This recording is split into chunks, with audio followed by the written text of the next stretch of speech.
362장 찬송하겠습니다.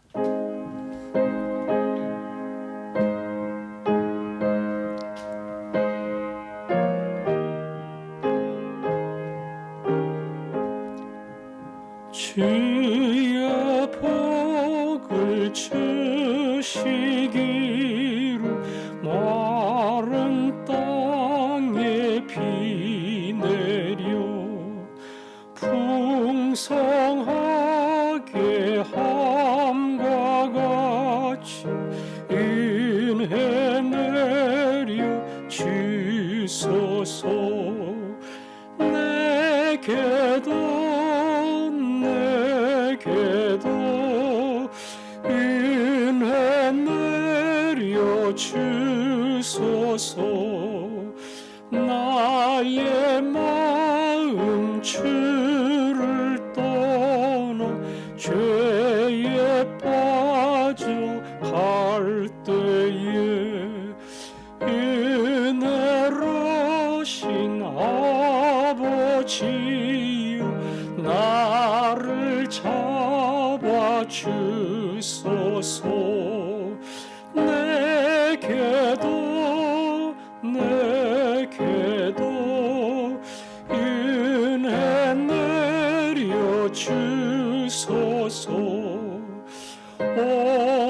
온유하신 나의 주여 내 손 잡아 주시고 주의 은혜 갈망하는 나를 불러 주소서. 내게도 은혜 내려 주소서. 전능하신 성령이여 나의 귀를 밝히사 능력 있는 주의 말씀 바로 듣게 하소서. 내게도 은혜 내려 주소서. 변함없는 주의 사랑 영원 무궁하오며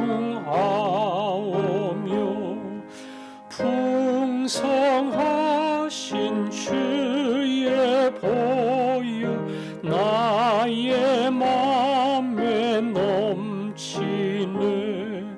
내게도 은혜 내려 주소서. 아멘. 내일도 영상 예배가 이어집니다. 각자의 집에서 예배를 드리지만 예배당에 나온 것처럼, 아니 온 마음을 다해 하나님을 예배하는 그러한 간절한 자세로 하나님 앞에 나갈 수 있도록, 우리의 예배를 받아주시도록, 가정마다 예배하는 각 사람을 우리 하나님이 찾아와 주시도록, 특별히 지쳐있고 힘들어하는 주의 종들에게 하늘의 위로와 평강과 능력을 주시도록 내일의 예배를 기억하고 함께 기도하겠습니다. 아버지 하나님, 은혜를 구합니다. 우리의 예배 가운데 찾아오셔서 하나님 앞에 올려지는 찬양을, 간구를 받아 주옵소서. 진정 감사가 무엇인지를 깨달아 알게 하시고 그 앞에 나아가 하나님의 이름을 높여드리는 종이 되게 해주시기를 원합니다. 아버지 하나님, 하늘의 문을 열고 찾아와 주옵소서. 하나님, 우리 아버지와 주 예수 그리스도로부터 은혜와 평강이 있으라는 바울의 복이 오늘 내게 주어지는 하나님의 복이 되게 하여 주시고 그 마음을 가지고 간절히 주 앞에 엎드릴 때에 우리의 소원이 헛되지 않으며 하나님 각자 가정에서 드리는 예배지만 이전에 몰랐던 하나님을 경험하며 고백하는 시간, 은혜의 시간, 체험의 시간 되도록 붙잡아 주옵소서. 아멘.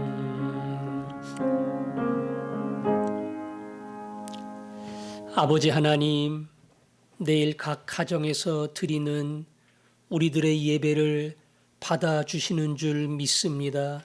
하나님 그곳에 오지 않으시면 우리의 예배는 공허한 자리로 끝날 수밖에 없사오니 오셔서 우리의 찬양과 기도와 감사를 받아주시고 하늘로부터 하나님의 음성을 들려주시기를 원합니다. 간절한 마음으로 그 앞에 가게 하시고 사모하는 심령을 만족해 하는 주의 은혜가 각 사람에게 임하게 하여 주옵소서. 예수님 이름으로 기도합니다. 아멘. 디모데후서 1장 15절부터 18절까지 교독하도록 하겠습니다. 4절인데 한 절씩 교독하겠습니다. 아시아에 있는 모든 사람이 나를 버린 이 일을 내가 아나니 그 중에는 부겔로와 허모게노도 있느니라. 원하건대 주께서 오네시보로의 집에 긍휼을 베푸시옵소서.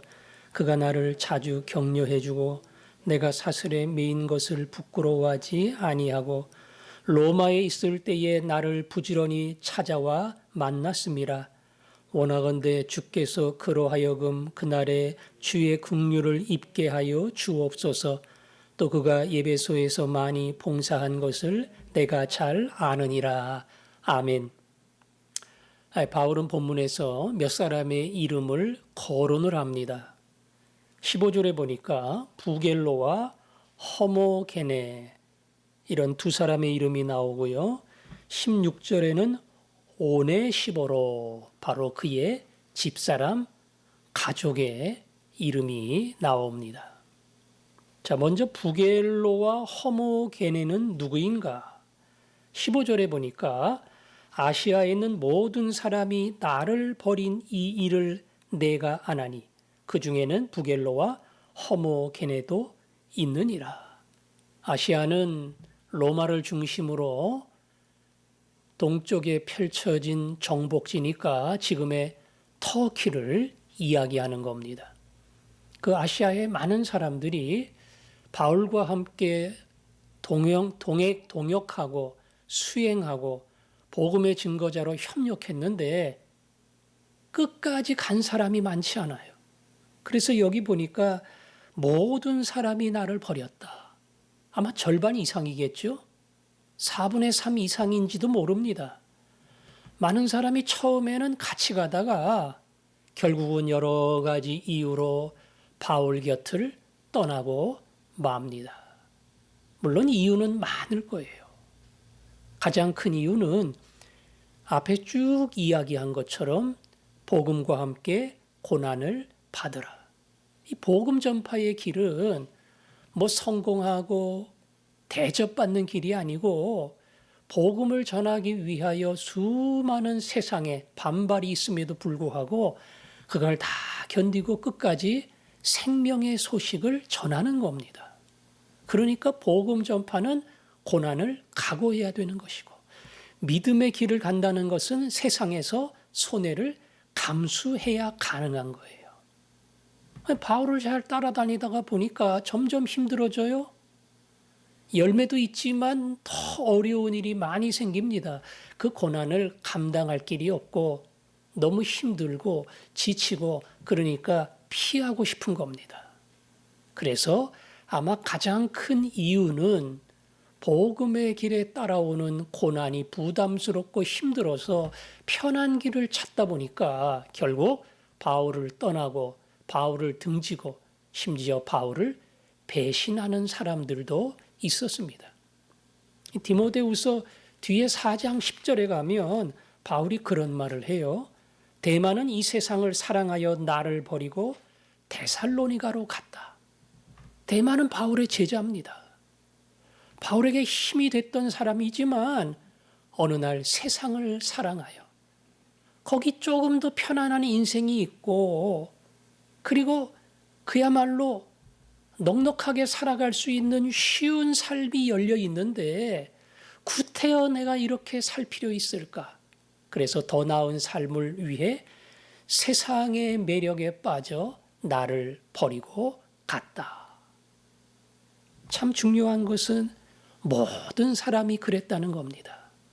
다시 말하면 이 제자의 길을 끝까지 간다는 게 쉬운 게 아니에요. 내가 주님 섬긴다, 교회 봉사한다, 마음이 뜨겁고 정말 그 시간에는 그러한 결단을 가지고 시작을 했는데 하면서 1년 지나고 5년 지나면서 뭔가 결실도 없는 것 같고 점점 열심히 식어지고 그래서 이 짐을 빨리 벗었으면 고만했으면 그런 마음이 얼마든지 생겨요. 심지어는 4년, 5년이 아니라 그냥 6개월만 해도 처음에는 뭐 뜨거워가지고 하겠다고 앞장을 섰는데 금방 지치고 내가 재주가 없나 은사가 없나 왜 이렇게 힘드나 이런 여러 가지 이유로 끝까지 섬김을 감당하지 못하는 사람들이 적지 않다는 겁니다. 그런데 조금 안타깝게 보이는 것은 부겔로와 허모게네도 있느니라. 구태여 이름까지는 안 적어도 괜찮을 것 같은데 이 부끄러운 두 사람의 이름을 여기다가 분명하게 적어 놓았습니다. 물론 이런 사람처럼 결국 되돌아가는 사람이 되지는 말라. 그런 뜻이지만 사실은 그 다음에 나오는 사람을 분명하게 밝히기 위하여 앞에 사람도 밝힌 거예요. 그 다음에 나오는 사람은 오네시보로의 집사람들입니다. 자, 그 사람 그리고 그 집은 어떻게 했느냐. 그가 나를 자주 격려해주고 내가 사슬에 매인 것을 부끄러워하지 아니하고 로마에 있을 때에 나를 부지런히 찾아와 만났습니다. 바울이 잘 나가면 괜찮아요. 목회에 성공하면 괜찮아요. 선교 사역에 성공을 해서 교회를 세우고 수많은 현지인들이 그 교회에 나오고 그래서 본교회 보고도 하고 본교회 후원하는 성도들이 같이 기뻐하고 더 기도해주고 더 많은 물질로 후원하고 할 맛이 나지요. 바울에게도 그러한 일들이 있었습니다. 그런데 바울은 잘 나가는 것 같다가 결국에 가서는 많은 사람이 바울을 등지고 그리고 그의 최후는 로마의 감옥에서 끝나게 됩니다. 그런 바울을 보면서 여러 사람들이 생각을 하는데 그런 바울이야말로 끝까지 복음을 위해 충성한 사람이다. 이거를 알고 바울을 자주 찾아와서 격려해주고 부지런히 왔던 사람이 있어요. 그 사람이 오네시보로입니다. 오네시보로는 예베소 교회의 성도입니다. 예베소는 지금 터키에 있어요. 로마가 말하는 아시아, 소아시아 터키에 있는데 거기서 이탈리아, 로마가 얼마나 멉니까? 한 번 갔다 오는 것도 뭐 미국 가는 것보다 더 어려운 일인데 부지런히 그야말로 기회가 있을 때마다 바울을 찾아와 바울을 격려했어요. 물론 로마에 와서도 몇 번씩 계속 방문했지만 아마 예배소에서도 할 수만 있다면 바울을 찾아가 격려했던 사람이 오네시보로입니다. 복음을 위해 수고하다가 마지막 로마의 감옥에서 순교를 기다리는 바울. 그 바울을 향한 이 오네시보로의 마음은 어찌 보면 안타까움을 떠나서 복음을 위해 살다가 복음을 위해 죽는 것. 저게 바울이 가는 길이었구나. 그게 어찌 보면 부럽고 도전이 되고 거꾸로 그런 바울 선생님을 내가 자주 찾아가 격려해야겠다. 이런 선한 동기가 생겨서 다른 사람 다 떠날 때에 오네시포로는 자주 찾아가 바울을 격려한 겁니다. 그것만 한 게 아니라 18절에 보니까 에베소에서 많이 봉사했다 그랬죠. 에베소 교회를 열심히 섬겼어요. 이전에 개정 성경에 보니까 개역 성경에 보니까 바울을 도왔다 이렇게 돼 있어요. 바울이 에베소에서 사역할 때에 바울을 많이 도왔던 사람이고, 바울이 또 다른 선교 사역을 떠나다 로마에 투옥되었을 때도 변치 않는 마음으로 바울의 많은 용기와 그리고 힘을 심어 주었던 그런 사람이 오네시포로입니다. 그래서 이 부겔로 허모게네와 오네시포로를 분명하게 대조시키면서 복음에는 부끄러움이 없다. 주님을 위한 헌신에는 결실이 없는 것 같지만 그 헌신하고 복음의 씨앗을 뿌렸다는 것 자체가 이미 가치 있는 일을 한 것이다. 그 씨앗은 때가 되면 생명이 움돋고 싹이 나고 그리고 열매 맺는 그날이 온다.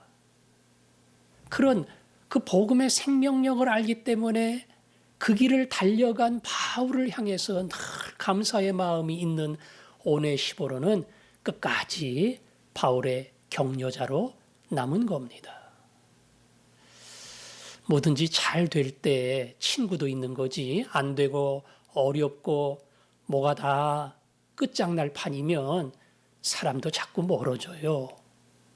오네시포로는 다윗이 어렵고 힘들 때도 변치 않는 동역자가 되어서 그 곁에 남아준 겁니다. 거꾸로 말하면 바울도 격려가 필요해요.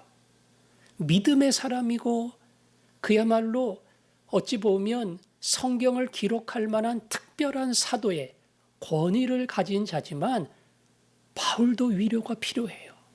제자가 위로해 줘야 돼요. 내가 키웠던 믿음의 사람이 오히려 바울을 위해서 기도해 주고 격려해 주고 그리고 자꾸 찾아와 줄 때에 그 뭐 인간적인 노력인 것 같지만 바울에게는 큰 격려가 되고 힘이 된 겁니다. 하나님께서 훗날 내 인생을 평가할 때에 나는 그 앞에 이 부겔로 허모게네의 칸에 들어갈까 아니면 오네시포로의 그 영광스러운 울타리에 들어갈까? 자기를 돌아보면서 네가 끝까지 충성했다. 하나님이 이렇게 말할 수 있는 믿음의 사람. 우리가 그 마음을 가지고 오늘도 변치 않고 주님을 섬기고 오늘도 변치 않고 한 영혼을 사랑하고 내게 주신 기회를 놓치지 않고 최선 다해 주님을 위해 살게 하옵소서. 오늘의 기도가 되고 오늘의 응답이 될 수 있기를 바랍니다.